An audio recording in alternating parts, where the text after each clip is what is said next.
स्वागत है नई series new series of chemistry class 11th starting from chapter number 1 some basic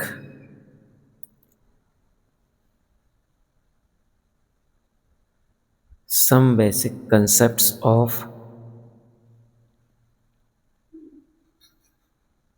chemistry.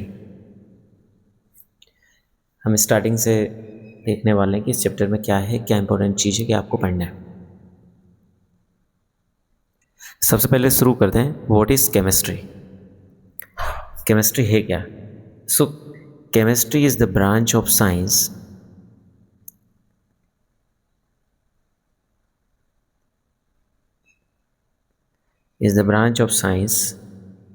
that deals with the composition, structure and properties of matter। Science की वो branch जो composition, structure और property, इन तीनों की study जिसमें इन्वॉल्व हो उसको कहा जाता है केमिस्ट्री। मतलब मैटर का कंपोजिशन क्या है, स्ट्रक्चर क्या है, उसकी प्रॉपर्टीज़ क्या है, ये सब हम पढ़ने वाले हैं केमिस्ट्री में। केमिस्ट्री के जितने भी चैप्टर्स आप लोग पढ़ेंगे उन सब चैप्टर्स में आपको या तो कंपोजिशन पढ़ने को मिलेगा, स्ट्रक्चर और प्रॉपर्टीज़, इसके अलावा और कुछ। केमिस्ट्री में इन तीनों के अलावा it also studies the changes, means reaction पढ़ने को मिलेंगे। RXN मीन्स रिएक्शन, जो मैटर में जितनी भी रिएक्शन होती है वो पढ़ने को मिलेगी। देन केमिस्ट्री फिजिक्स के साथ कैसे कनेक्ट है, बायोलॉजी के साथ कैसे कनेक्ट है, इन्वायरमेंट के साथ कैसे कनेक्ट है, और एवरीडे लाइफ में साइंस का क्या यूज़ है, इन सब की स्टडी भी केमिस्ट्री में आपको पढ़ने को मिलेगी। तो आइए हम शुरू करते हैं। सबसे पहले मैटर किसको बोलते हैं? एनीथिंग, कुछ भी ऐसा, anything that has mass and occupies space is called मास। ऐसा कुछ भी जिसमें मास हो, जो स्पेस ऑक्यूपाई करता हो, उसको हम मैटर बोलते हैं। तो मैटर की कंपोजिशन, स्ट्रक्चर, प्रॉपर्टीज़, ये सब हम केमिस्ट्री में पढ़ने वाले हैं। केमिस्ट्री का इम्पोर्टेंस क्या है? Importance of chemistry. Importance of chemistry, number 1, chemistry helps to understand the nature of a substance का नेचर हमें पता चलता है। Chemistry used in the preparation of medicine and healthcare equipments. It is also important in agricultural, fertilizer, pesticide. Chemistry का agriculture में भी इतना ही importance है कि फर्टिलाइजर का प्रोडक्शन, पेस्टिसाइड का प्रोडक्शन, इंसेक्टिसाइड का प्रोडक्शन, ये सब केमिस्ट्री के कारण ही पॉसिबल है। इंडस्ट्री में केमिस्ट्री का क्या रूल है? Plastic, fuels, dice, colour, pigment, ये सब सिंथेटिक जितने भी कंपाउंड है, जैसे नाइलॉन, प्लास्टिक, जिनका यूज़ करते हैं, जो कपड़े आजकल हम सिंथेटिक फाइबर के क्लॉथ पहनते हैं, ये सब केमिस्ट्री से। अगर स्टूडेंट है तो आप जो ड्रेस पहनते हैं, जो स्कूल की ड्रेस होती है, वो ड्रेस नेचुरल फाइबर की नहीं होती, कुछ होती हैं, लेकिन अधिकतर सिंथेटिक फाइबर का यूज़ करते हैं। तो ये सिंथेटिक फाइबर कहाँ से बनते हैं? With the help of chemistry. Explanation of biological process, जितनी भी बायोलॉजिकल प्रोसेस है बॉडी में, जस्ट लाइक डाइजेशन, रेस्पायरेशन, ये सब केमिकल प्रोसेस हैं और केमिस्ट्री से ही हमें इनका इंपॉर्टेंस पता चलता है, केमिस्ट्री से ही हमें इनकी पूरी मैकेनिज्म पता चलती है। तो आइए अब स्टार्ट करते हैं नेचर ऑफ मैटर का नेचर किस टाइप का। सबसे पहले classification on the basis of physical state के बेसिस पे हम 3 टाइप में डिवाइड करते हैं: solid, fixed shape, fixed volume. Second phase liquid phase, fixed volume, no fixed shape. Third type of matter state, gaseous state, no fixed shape and volume. So these are the 3 different physical states of matter: solid state, liquid state and gaseous state. Now second classification based on composition, कि हमारे matter का composition कैसा है, क्या वो single type के atom से बना है, तो कहेंगे एलिमेंट्स। अगर अलग अलग एलिमेंट फिक्स रेशियो में कंबाइन होकर एक नया सब्सटेंस बनाते हैं उसको बोलते हैं कंपाउंड। थर्ड वन इज अगर अलग अलग कंपोजिशन में एनी कंपोजिशन इनडेफिनेट रेशियो में मिलकर बनाते हैं तो उसको कहते हैं मिक्सचर। तो मैटर हमारा मिक्सचर भी हो सकता है, कंपाउंड भी हो सकता है, एलिमेंट भी हो सकता है। ये दो तरह के मैटर के क्लासिफिकेशन हमने देख लिए, टाइप्स हमने देख लिए। अब आते हैं प्रॉपर्टीज ऑफ मैटर। मैटर की प्रॉपर्टी दो तरह की होती है, physical property, second chemical property. Physical property जैसे colour, density, melting points, boiling points, और इन सबको मेजर कर सकते हैं without changing composition. Physical property आप बिना केमिकल कंपोजिशन को चेंज किए मेजर कर सकते हैं। आइए देखते हैं केमिकल प्रॉपर्टीज, जैसे reactivity with other substance, combustibility et cetera, इनको कहा जाता है केमिकल प्रॉपर्टीज। केमिकल प्रॉपर्टीज में केमिकल चेंज इन्वॉल्व होता है, कंपोजिशन में केमिकल चेंज आता है जब भी हम केमिकल प्रॉपर्टीज डिसाइड करते हैं या देखते हैं। अब आते हैं SI system, international system of units. In physical quantities के लिए 7 बेसिक यूनिट है इंटरनेशनल सिस्टम ऑफ मेजरमेंट में। ये 7 बेसिक यूनिट्स हैं। लेंथ जिसका सिंबल है एल, हम वन बाय वन देखने वाले हैं। फर्स्ट फिजिकल क्वांटिटी जिसको हम बेस क्वांटिटी बोलते हैं, length symbol L, SI unit इसकी मीटर है जिसका सिंबल स्मॉल एम। सेकंड है mass, kilogram SI unit, symbol K G. Third one is time, second electric current, ampere SI unit, A M P. Thermodynamic temperature, kelvin, K. ये 1 2 3 4 5 basic units हो गई। दो units और हैं, एक है amount of substance, mole, substance के अमाउंट को हम मोल में रिप्रेजेंट करेंगे, और ल्यूमिनस इंटेंसिटी कैंडेला में। तो ये 7 बेसिक यूनिट्स ऑफ मेजरमेंट्स हैं, फिजिकल क्वांटिटीज़ हैं। इसके अलावा भी कुछ डिराइव्ड क्वांटिटीज़ भी होती है, डिराइव्ड यूनिट भी होती है, उनको हम इन बेसिक यूनिट से डिराइव करते हैं, जैसे एरिया, डेंसिटी, फोर्स, स्पीड, ये सब डिराइव्ड यूनिट है। वॉल्यूम, ये सब जो 7 बेसिक यूनिट्स, 7 बेसिक यूनिट है एसआई यूनिट, इनसे डिराइव की यूनिट्स है, इसलिए हम बोलते हैं derived unit, like density, volume and area. Now इसके बाद हम देखने वाले हैं बेसिक यूनिट्स भी हो गई, एसआई यूनिट्स भी हो गई। ये फिजिकल क्वांटिटीज़ के मेजरमेंट के लिए यूनिट्स हैं जिनको पूरी दुनिया में एक जैसा एक ही स्केल पर मेजर किया जाता है, जिसको हम बोलते हैं SI system, international system of units. जैसे area metre square, volume cubic metre, density kilogram per cubic metre area, velocity metre per second square. अब हम देखने वाले हैं एसआई प्रीफिक्सेस। कैलकुलेशंस में कुछ प्रीफिक्सेस का यूज होगा। First is Deka. Deka means इसको डीए सिंबल से रिप्रेजेंट करते हैं, 10⁻1 को डेका कहते हैं। सेकंड हेक्टा, हेक्टा एच से रिप्रेजेंट करते हैं, 10⁻2 को हेक्टा कहा जाता है। ये प्रीफिक्सेस है। अगर कहीं पर किसी वैल्यू में लिखा हो 10⁻3 मीन्स किलो, जैसे किलोग्राम मीन्स 10⁻3 ग्राम, किलो मीन्स 1000, 10⁻3, तो ये भी आपको पता होना चाहिए। जैसे किलो हर्ट्स, किलोग्राम, तो के मीन्स किलो। नाउ के बाद आता है मेगा।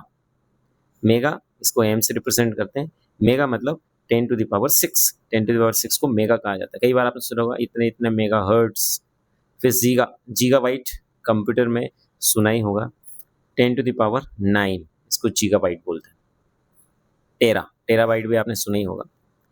टीबी, हार्ड डिस्क कितने टीबी के उतने टीबी के, तो 10⁻12 को टेरा कहा जाता है। ये कुछ ऐसा ही प्रीफिक्सेस हैं, शायद आपको पता ही हो।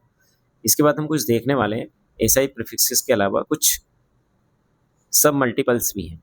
सब मल्टीपल्स मीन्स जिनकी पावर नेगेटिव में है, जैसे 10⁻−1, 10⁻2। 10⁻1 को कहा जाता है डेसी, सिंबल इसका स्मॉल डी। 10⁻2 को कहा जाता है सेंटी, स्मॉल सी। 10⁻−3 को कहा जाता है मिली, ये कुछ याद रखने वाले टर्म्स हैं। 10⁻6 को कहा जाता है माइक्रोग्राम, माइक्रो मिलीग्राम सुना होगा। इसके बाद है 10⁻−9 को कहा जाता है नैनो, सिंबल स्मॉल एन। 10⁻12 को कहा जाता है पिको। तो ये कुछ सब मल्टीपल्स है जो आपको पता होंगे, तो बाद में कैलकुलेशंस में प्रॉब्लम नहीं आएगी। कहीं आप इनको देखेंगे, सुनेंगे, so you will not feel some problems. Now next topic is mass versus weight. What is the mass of a substance and weight of a substance? So amount of matter present, amount of matter present in a substance is called मास। किसी भी substance में जितना matter का amount present है उसको कहा जाता है मास। तो फिर वेट किसको बोलते हैं? वेट सभी सब्सटेंस के ऊपर एक gravitational force apply, gravity force लग रहा है, तो ग्रेविटेशनल फोर्स सभी ऑब्जेक्ट्स के ऊपर जो लग रहा है वो हर एक बॉडी पर लग रहा है, उसी को कहा जाता है उसका weight. So gravitational force acting on a body, mass is constant for all object but weight changes place to place. हमारा वेट अर्थ पे अलग है तो मून पे अलग होगा। नाउ ऐसा यूनिट मास की है किलोग्राम, जबकि वेट की है न्यूटन, कैपिटल एन। ये डिफरेंस है। तो मास और वेट का कंसेप्ट भी पता होना चाहिए। अब मास का जो मेजरमेंट है वो मेजरमेंट हम बैलेंस से कर सकते हैं, जबकि वेट का जो मेजरमेंट है उसके लिए स्पेयरिंग बैलेंस चाहिए। तो ये मास और वेट का कंसेप्ट था। अब हम देखने वाले हैं टेम्परेचर, क्योंकि टेम्परेचर का जितनी भी हमारी यूनिट्स हैं, टेम्परेचर की यूनिट्स वो अलग अलग कैलकुलेशन में काम आएगी। तो पहली यूनिट है डिग्री सेल्सियस, सेकंड यूनिट है केल्विन, थर्ड यूनिट है फ़ारेनहाइट। तो ये तीन बेसिक टेम्परेचर की यूनिट है। फिर इनका हम आपस में रिलेशनशिप देखेंगे कि टेम्परेचर को केल्विन में, केल्विन को टेम्परेचर में कैसे कन्वर्ट कर सकते हैं। सो इनका रिलेशनशिप कुछ ऐसा है, 0 डिग्री सेंटीग्रेड इजिकल टू, या केल्विन में निकालना हो तो Kelvin is equal to degree centigrade plus 273.15। आप केवल 273 भी लिख सकते हैं, जैसे 0 degree centigrade is equal to 298 Kelvin, 100 degree centigrade is equal to 373 degree Kelvin, 25 degree, sorry मैंने बाय मिस्टेकन बोला, 25 degree means 298 Kelvin, 0 degree means 273 Kelvin, और 100 डिग्री सेंटीग्रेड मीन्स 373। तो अब आ जाते हैं हम law of conservation of mass या law of chemical combination. Main heading law of chemical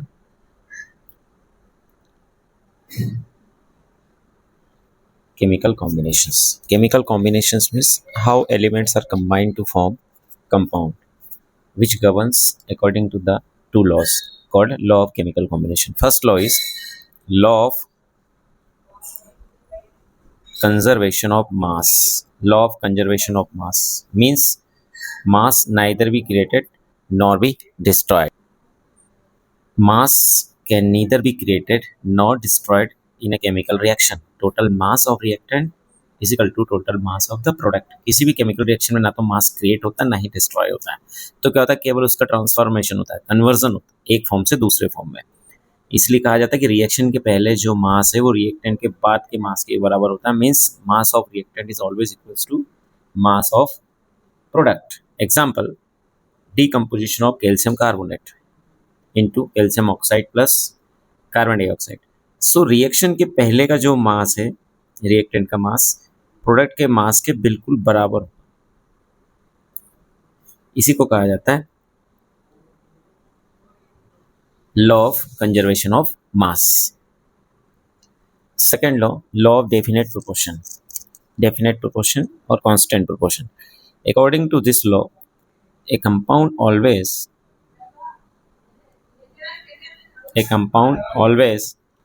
So according to this law, a compound always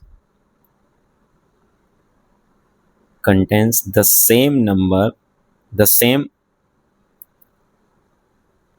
elements in the same fixed ratio of elements by mass. इसका मतलब क्या है? इसका मतलब है water from any source. आप water कहीं का भी ले लो, वेल का हो, ट्यूबवेल का हो, किसी कैनाल का हो, सीवेज वाटर हो, अमेरिका का वाटर हो, चाइना का वाटर हो, हमेशा वाटर में हाइड्रोजन और ऑक्सीजन का जो रेशो है वो 1:8 होता है बाय मास। इसको कहा जाता है लॉ ऑफ कांस्टेंट प्रोपोर्शन, और इस लॉ को प्राउस्ट ने दिया था, Proust, scientist Proust. Third law, law of multiple proportion, इसको डॉल्टन्स लॉ भी कहते हैं। According to this law, when two elements combine when two elements combine to form more than one compound,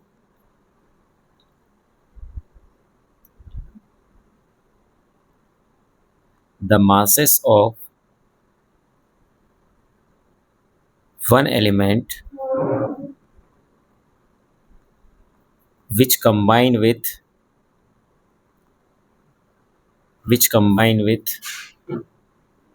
a fixed mass of other element are in a simple whole number ratio। बहुत simple law है, दिखने में बड़ा लगता है लेकिन बहुत छोटा है। For example, carbon monoxide and carbon dioxide, ठीक है। सो कार्बन और ऑक्सीजन दोनों मिलकर दो अलग अलग कंपाउंड बना रहे हैं। सबसे पहले बात करता हूँ कार्बन मोनोऑक्साइड में।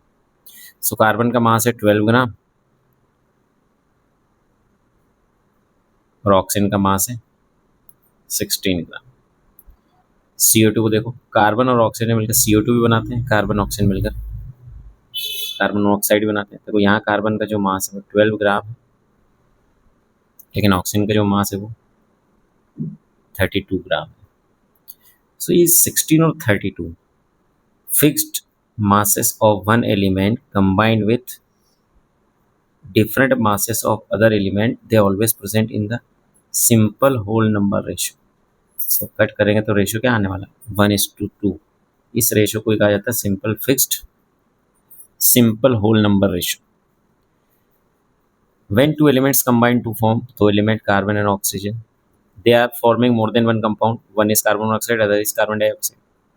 one element which combined with a fixed mass of other element, oxygen carbon के फिक्स्ड अमाउंट से रिएक्ट कर रहे हैं, they always present in a simple whole number ratio.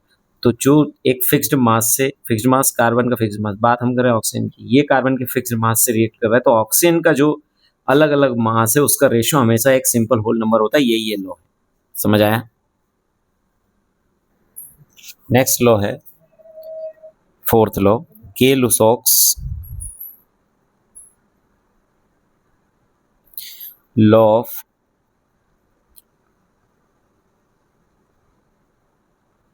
gaseous volume proposed in 1808 by scientist Gay-Lussac। According to this law, when gases react together, जब गैसें आपस में react करती हैं, then they do so in volumes that bear a simple whole number ratio to one another। मतलब जब भी gas से रिएक्ट करती है तो उनके वॉल्यूम इस तरह रिएक्ट करते हैं कि उनका एक सिंपल होल नंबर रेशियो हो, one another and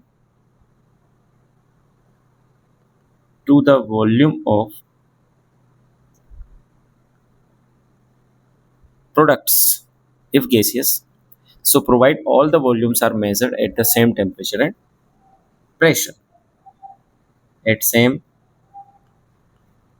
temperature and pressure। example, hydrogen gas reacting with oxygen gas to form water vapor, two hydrogen oxygen gas 2H2O। so two volume of hydrogen, one volume of oxygen gas, two volume of water vapor। so ये simple whole number ratio है, यही ये लो कहता है। इसके बाद है Dalton's atomic theory. Dalton's atomic theory. Dalton's atomic theory के कुछ पोस्टुलेट्स हैं। Number 1, matter consist of individual atoms, means matter छोटे छोटे पार्टिकल से बना होता है, उसको हम बोलते हैं atoms.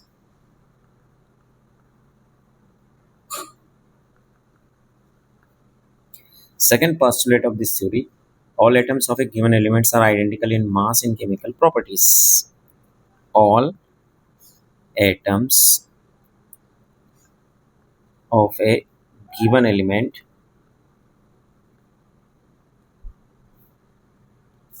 are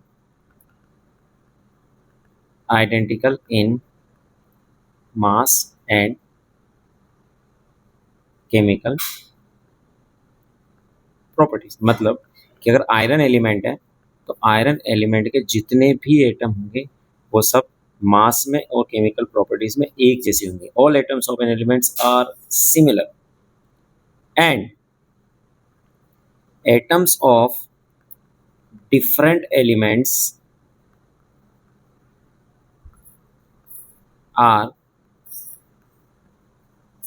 different in mass and chemical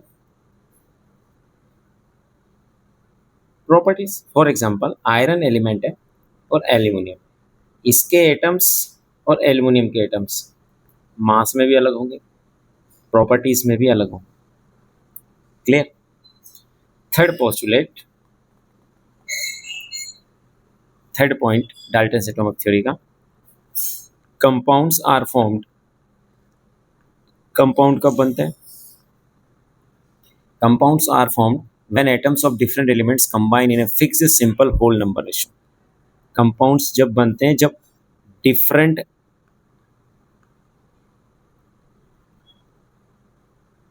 atoms of different elements combine in a fixed, ये याद है, fixed simple whole number ratio. For example hydrogen हुआ और ऑक्सीजन हुआ, इन दोनों का एक फिक्स रेशो आपस में कंबाइंड हुआ और वाटर बना था, तो वाटर एक कंपाउंड है। और लास्ट पोस्टुलेट इस थ्योरी का, fourth number, chemical reactions involve the reorganisation of atoms and atoms neither be created nor be destroyed during a chemical reaction. Atoms are involved in a chemical reaction which are neither be created nor destroyed। Means chemical reaction में क्या होता है, bond, पुराने bond टूटते हैं, old bond, new bond बनते हैं, chemical reaction होती है। सो एटम का ही ट्रांसफॉर्मेशन होता है एक्चुअली रिएक्शन में, या तो एटम्स कंबाइन होते हैं कंपाउंड बनाते हैं, या एटम्स के बीच के मीन्स किसी मॉलिक्यूल्स के बीच के बॉन्ड टूटते हैं, एटम्स अलग होते हैं, वो नए बॉन्ड बनाते हैं।